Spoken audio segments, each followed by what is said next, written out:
Hi, thanks for tuning in to watch The Ordinary Filmmaker once again. I'm filming live on location in Canada's northern remote wilderness. And I'm filming with, well, can you guess what I'm filming with? It's not the Canon EOS R5. And one more thing before I get to the news, please like and subscribe as it really does help this channel grow. And now for this week's camera news. Canon just released firmware 1.4 for the Canon EOS R5, and this firmware update is a really big deal. Okay, if you're a stills photographer, Mr. Mayor, then yeah, you can probably go back to bed. This isn't a big deal at all. But if you're a video shooter, there's a couple of capabilities that make this update a must-have and something that you probably want to bypass the 2-week waiting period to see if there's any issues baked into the firmware update. First up, to be able to record 8K externally, 8K at 24, 25, and 30 frames per second in 10-bit, 422, C-Log or C-Log 3 in Apple ProRes RAW. And that's a big deal. Now that's in combination, of course, with the Atomos Ninja 5 Plus. That's just impressive. The amount of savings in time you would get from not having to transcode, because transcoding 8K video does take an awful long time.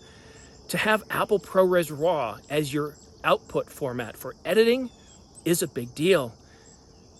And to be able to record for more than 15 minutes, to be able to record for a long time without worrying about your Canon R5 overheating, this now makes it suitable for professional use. Now you would still have more than one R5, you'd probably have 2 or 3. So if one got broken or if it did overheat, it's really hot, you put the other one in and you're good to go. The Panasonic GH6, the most anticipated camera since the Sony a7S III.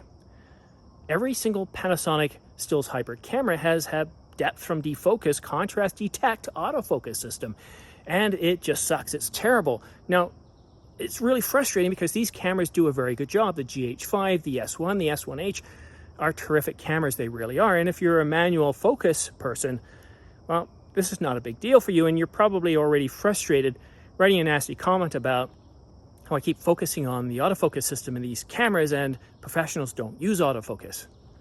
Well, they don't if you're using contrast detect autofocus because it's not reliable.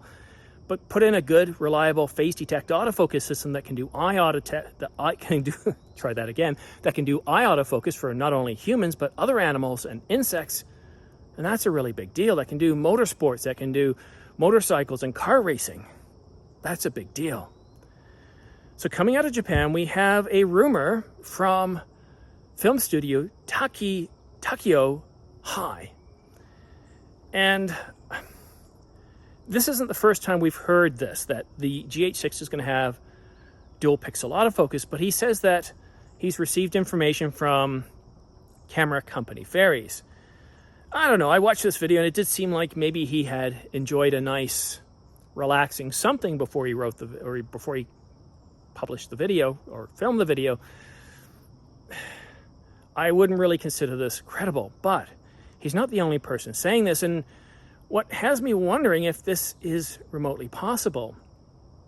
Panasonic just put out a development announcement for the GH6, and usually when they put out any sort of announcement talking about an upcoming camera, whether it's a development announcement or something else, they usually will say how they've improved the autofocus system. Not this time. There was no mention of autofocus in any way whatsoever. So that, to me, is leaving the door open for a really big announcement on the GH6, and this would be huge. This would make the GH6, in my view, a top-selling camera. Panasonic puts a lot of goodness into every single camera. They put in a lot of video features, waveforms, and vector scopes that, well, I don't have in my more expensive Canon EOS R5. It's a really big deal. All the goodness that they bake in, all the video capabilities, log footage, very good low light performance for Micro Four Thirds that's comparable to more expensive APS-C cameras. If they are coming out with a phase detect autofocus system, that would be huge. And I'd also expect a refresh of the S1 and S1H as we come into the first or second quarter of 2022. Phase detect autofocus system. This is a really big deal. OM Digital has said many times this year that they're working on something wonderful, something that's going to surprise the market. And I do assume that they mean something that's going to surprise the market in a very happy way that we're going to go, oh, look, OM Digital just released an amazing camera, as opposed to doing a facepalm and going, oh no, they've done something silly like switched over to 5 megapixels or something silly like that. Most likely, an announcement is coming around September, October, which isn't too far away. But today we got news that Olympus is going to change their name. That's right, it's not going to be OM Digital or Olympus with an OM. It's really confusing. It was Olympus, they did a spin-off, but they're still calling the cameras and themselves Olympus. But it is OM Digital, so we're going to have a change in name. I wonder if they're going to do something like OMG for, oh my God, this is an amazing, wonderful camera. I'm currently shooting with the Canon EOS R5 with the RF 50mm f1.2, and I'm going to finish the video off with this camera. Can you guess which camera I was using at the beginning of this video? Yep, that's right, the iPhone 12. This guy here, I'm going to be very careful with it because this one isn't mine. I do have one for work, but this one is a loaner. I would, despite them telling us that it's a lot stronger than previous ones, I don't want to risk dropping it on its corner and having to buy one, essentially. This is a very interesting phone. I mean, you can actually get a MacBook Air, an M1 MacBook Air, for less than the same price you'd buy for a phone now. It's just getting crazy there. But the video capabilities and the photo capabilities of the iPhone 12 is something that I thought I want to show off a little bit. And I've talked about this a lot over the last year. Is the iPhone 12 making it so that we basically just don't need to buy expensive cameras like the Canon EOS R5? No. But if you're traveling, if you're going on vacation, if you're traveling, if you're taking photos of friends and whatnot, the iPhone 12 does a very, very good job. The stills, it does a really good job, and it does a good job of video. But what you'll notice from this video is when I was in the trees where there was very, very low light, you notice that there was a significant amount of noise. It doesn't do nearly as well, and that shouldn't be surprising. Well, it's got a sensor that's about 40% bigger than the previous iPhone 11. It's still a very, very tiny sensor, and you can't ask for miracles. But when I was out in the sun, you could see that it did an awful lot better. But one of the things that took me a bit of getting used to, and you'll notice at the side of the video, this side of the video, it's a little blurry, and that's because of the placement of these lenses. It's hard not to put your fingers on them. The previous one wasn't such a big deal. I could avoid not putting my fingers on them, but this one, it takes up such a large space that it's so easy to put your fingers on there, so I created some blur. And I thought, okay, I'm just going to go out and reshoot it. But then I thought, well, no, this is part of what it's like using some of these devices. And if you're going to be using the iPhone 12 as your primarily video and stills camera, you got to watch out for that notch. It's so easy to put your fingers on it. If you do touch it, take a look and make sure there's no smudge on there, because you want to remove that smudge because it will be picked up by the camera. It's not like shooting with the Canon EOS R5 and the 50mm. I can have dirt and other debris on the lens, including fingerprints, and because I'm shooting at like an f2.0, the camera just sees right through that. It doesn't really show up. But when you're shooting with a lens with an f-stop of 10 or greater, and yes, Apple says it's about, what is it, an f.95 or an f1.9, but because it's a cropped sensor, that really works out to be something like 8. I mean, how else are you able to get the entire background in focus? You can't be shooting at f9.5 or f1.9. But still, what I really did like about that whole experience is just the sheer lightness of the camera. I wasn't hot and sweaty. It's a very humid day today. It's 75 right now, but it feels like I'm in the tropics. Just the air saturated. But going out there without a heavy Canon R5 and the RF 50mm and a bunch of other gear was really, really incredible. It just felt great. And you know what, when I brought the video back into Final Cut, especially down by the bridge there, it looked really good. I was quite happy with the quality. I thought, wow, this is pretty decent for a smartphone. then again, this smartphone isn't cheap either. It's around, I don't know, how much did he pay for it? Like $1,200 or something?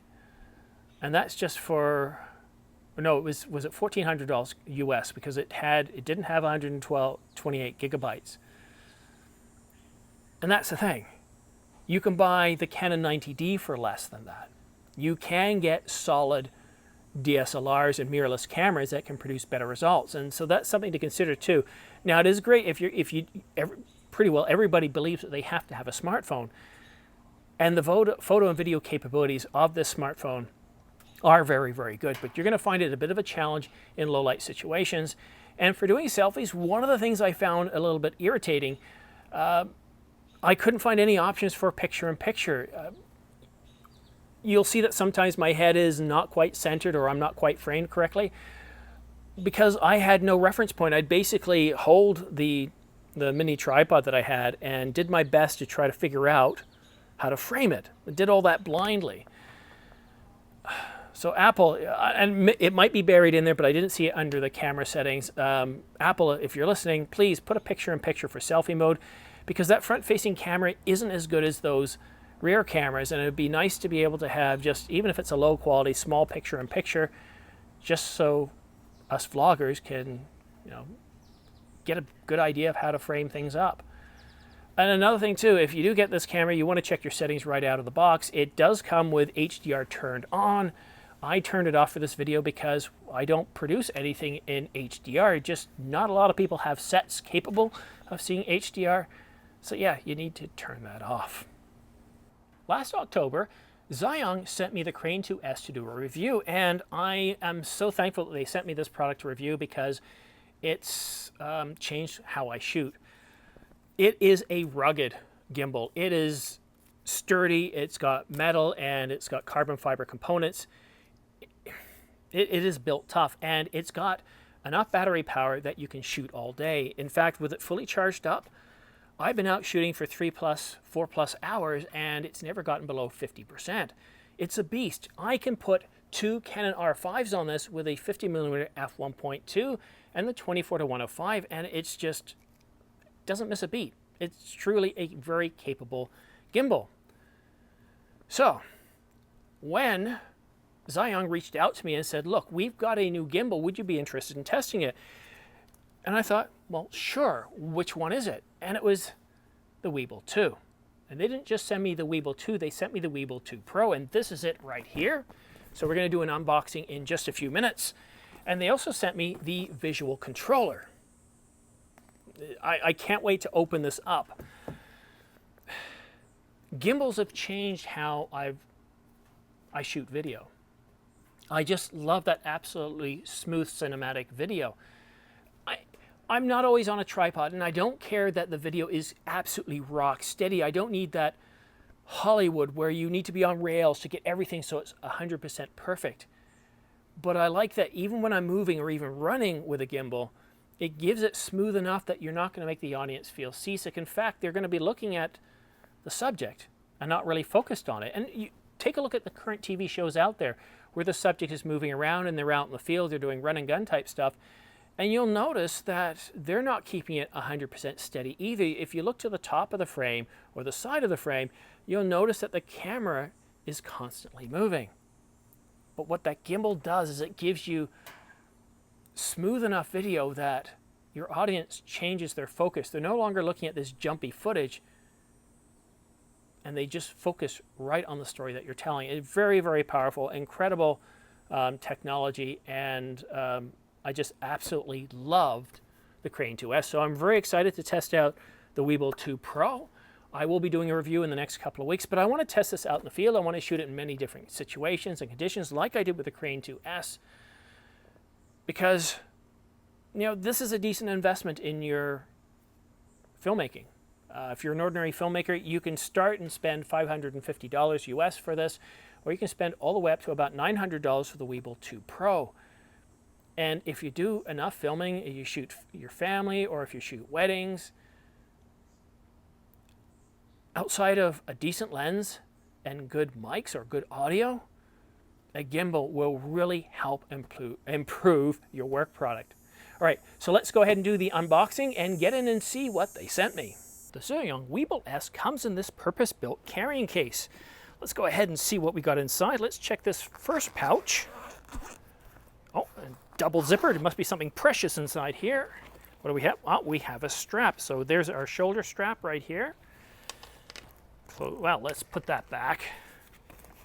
Otherwise, I'm just going to get it dirty. It's supposed to rain any moment now, so I need to be able to very quickly head inside. All right, now this first zipper that goes all the way around opens up, and what we can see in here, we have various different types of connections and cables. We have a manual here. We also have a bunch of cables for connecting it up to the camera. We have a quick release plate. Well, this is part of the quick release plate. We have antennas. We have grips for putting on the focus motor. And if we take a look in here, we can see we got another grip. So there's a side grip. And this is, I believe, the focus motor to help pull focus, although I usually just rely on the Canon R5. So let's see if we can get a little closer here. Oh, yeah, every X and Y axis have been flipped. Let's see if we can get that centered. There we go, right there. And of course we have a secondary grip here. This is the tripod grip. Sorry, well, you can use it as a grip and you can use it as a tripod. So it's kind of dual purpose. It's the same way that I use the Crane 2S. I use it, sometimes I have it down like this when I'm vlogging, and sometimes I use the tripod. It's very easy to flip out. Put those back inside. And what we have in this other pouch here, this is the actual quick release plate. And these things make a huge difference. I just love quick release plates. I'm currently filming off the Manfrotto aluminum tripod with 504X fluid head, and the ability to go from tripod to gimbal very quickly is just amazing. So we'll put these back in here, and then I'll go ahead and open up the next pouch. It's kind of anticlimactic opening it up this way, because you know what's in the other pouch, don't you? That's where we have the actual gimbal itself. So again, let's go to the pouches first, see what we have in here. Oh, you're going to love this. This is a wireless transmitter.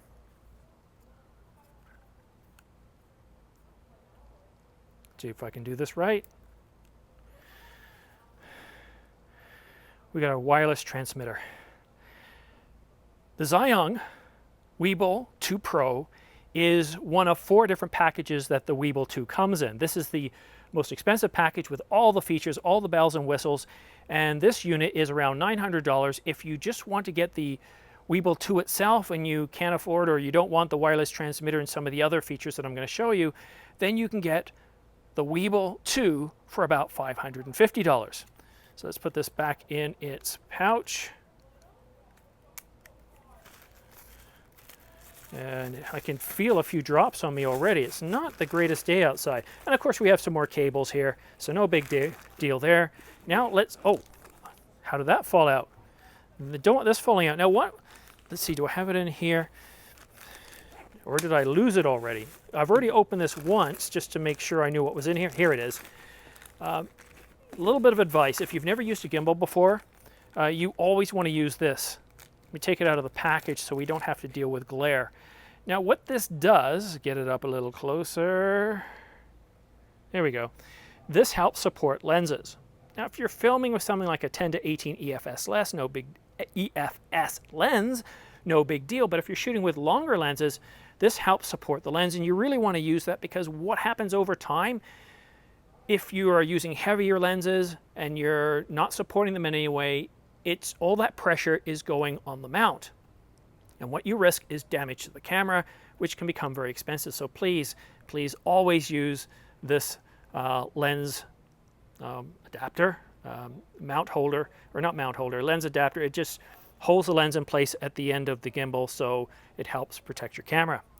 All right, now let's get into what we've been waiting for here. Very anticlimactic. I should have started off with the gimbal, but you know. Anyhow, here we go. Look at this. What I like about this, first of all, is it's easy to carry around. You can fold it up quite easily. I'm just really excited to try this out. I love the Crane 2S, but look at this thing. Look at how much smaller it is. That's a better way to hold it.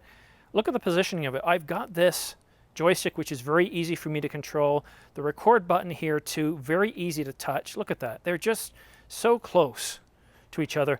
And of course, this little button here, there's pan follow at the top, follow there, and I'm not sure what L is. I haven't even looked at the manual yet, but having the Crane 2S, these are the three main modes. But this unit still does have Go, Vortex, and all the other modes that the Crane 2S has. But it's certainly a lot more smaller, more compact. But you're probably wondering, what's this right here? Got the Chinese characters on it? Well, you see, this is an actual monitor. If I can remember how to, well, swung it out the wrong way. Should have held it this way. Look at the size of that. Look at this monitor you got right here. That's pretty impressive. On a unit this size, starting at around $550, you've got a monitor, so it's a whole lot easier to set up and configure, and I think that's a really nice feature. I've watched a lot of other reviews, and they really do focus on this. I think that's putting the cart before the horse. What really matters about a gimbal like this is not simple things like monitors that make life a little easier. It's the capability of providing smooth, cinematic video.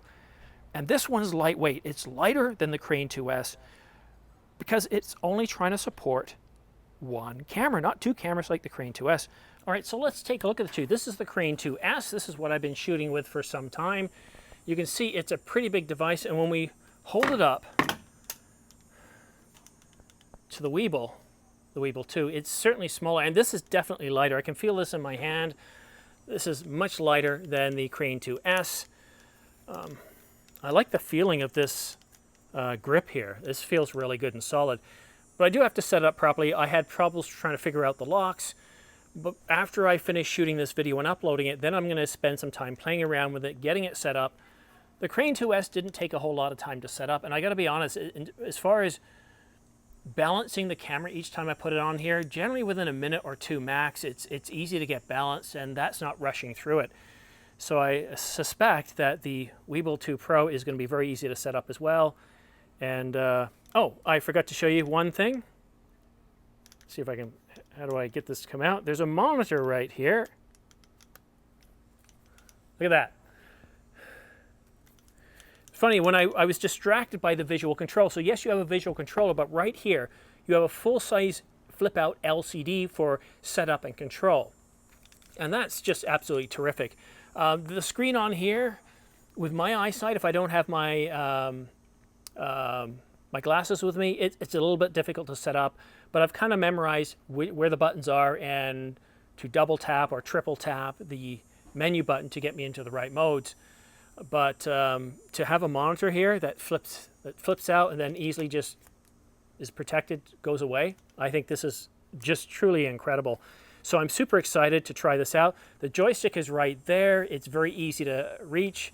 And I love this here. You've got pan follow, and I can't remember what L is. I'm just making that assumption.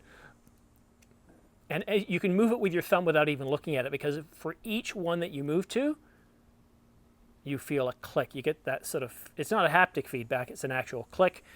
And the really nice thing about this too is just like the Crane 2S, you do also have Vortex and the Go modes and the other modes, which are based off of this. So very, very intriguing product that I can't wait to test. But this is just my sort of attempt to do an unboxing, and I think I don't know, I think it wasn't the best unboxing, but I'm truly excited. So there is one more thing I want to talk to you about, and that's a new microphone that I recently was sent. So let's get into that. A couple of weeks ago, Maono sent me this USB microphone, and thanks Maono, because you got me back into live streaming. One of the reasons I gave up on live streaming a couple of months ago is, well, nothing seemed to work. I couldn't get my old 2015 MacBook Pro to work properly, and it was the only one that would work with Canon's USB, or not USB, what is that software called? It's a web utility that allows you to live stream with your Canon R5, for example. And of course, I didn't have the right microphone, and nothing seemed to be quite perfect, and the audio was the worst thing that I had to contend with. I had an M1 MacBook Air, but while the audio from that was pretty good, it wouldn't recognize the Web EOS utility for live streaming with a Canon R5, so I just decided to put that to rest. Well, a couple of things have improved since then. I can now live stream using the Canon EOS R5 with a Canon EOS Web utility, and with this microphone, the Maono USB microphone, the audio is very good. I don't have to worry about using a Tascam or the Sennheiser MKE. All I have to do is plug this directly into the laptop. It recognizes it, and it produces very good video. And if you have been watching some of my live streams, you'll notice that the audio for it is very good. You will notice a little bit of echo, but that's because I'm streaming from inside, where I do have an awful lot of room echo. And that's what I like about this thing. It helps reduce that room echo. If you want to go back and look at some of my early videos where I didn't use a microphone at all and I was using Canon's internal microphone for the R5, the audio was terrible. The room echo was very evident and prevalent. So the Maono USB microphone for $69.99, the link is in the description down below, is I'm very happy with it. For the price, the construction, it's very solid. It's an all-metal construction. It does have an option on the back for two omnidirectional settings, one that focuses mostly on you and the other one that will focus on all around. So if you kind of have it in the center and you're trying to pick up the audio for multiple people, then obviously you want to set it on the full circle there, as opposed to if it's just you, you'll set it there and then you'll tilt the microphone like this. Now what's also nice is by pressing that button up top, which is also your gain, you can mute yourself, which is really handy. And of course it has a plug-in for a microphone and you can control the headset volume right here. So all in all, I'm quite impressed with this and I think it's a pretty good device. One of the great things I like about this channel is vendors will send me gear to review and test out. And gears like microphones, it can be a very, very difficult thing. It's not something that you can go into the store and test out. Usually for citing health concerns, they won't let you test things out. So you have to do your reviews, buy it, and really hope that it does deliver the capabilities that you're looking for. So when companies send me something and I'm able to test it out, and it works, it saves me a whole lot of trouble. I was really lucky with a Tascam DR10L that I bought it based on research and it worked perfectly, but I've tried other wireless microphones and other wired microphones that didn't do as good a job. So I'm really happy to be able to use the Maono USB microphone. And what I'm going to start doing is I'm going to start doing weekly live streams. And this is going to be the microphone I'm going to use. I'm going to let everybody know in every episode. A brief shout out to Maono saying that I'll be using this microphone. And the format for that video, it's not just going to be, let's do a live stream and I'll answer your comments. What I'm going to do is I'm going to change the structure and it's going to be based on camera news. So for the first maybe 5 minutes or so, I'll just do a brief intro of all the news that came out this week. And then I'm going to have a panel consisting of anywhere from 2 to 4 members. And those panelists are going to provide their analysis, their opinion on what they think this means. And while they're doing their analysis and opinion, and while I'm talking, I'm going to be looking through at the comments, flashing them up live so the panelists can answer your questions. And so that's going to be the new format I'm going to use for my live streaming.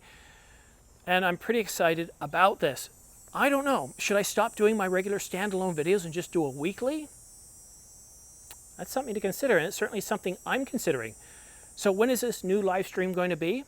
Well, it should be Fridays, every Friday, from 8 o'clock to 10 o'clock, or 2000 hours to 2200 hours Eastern Daylight Time, and then of course Eastern Standard Time.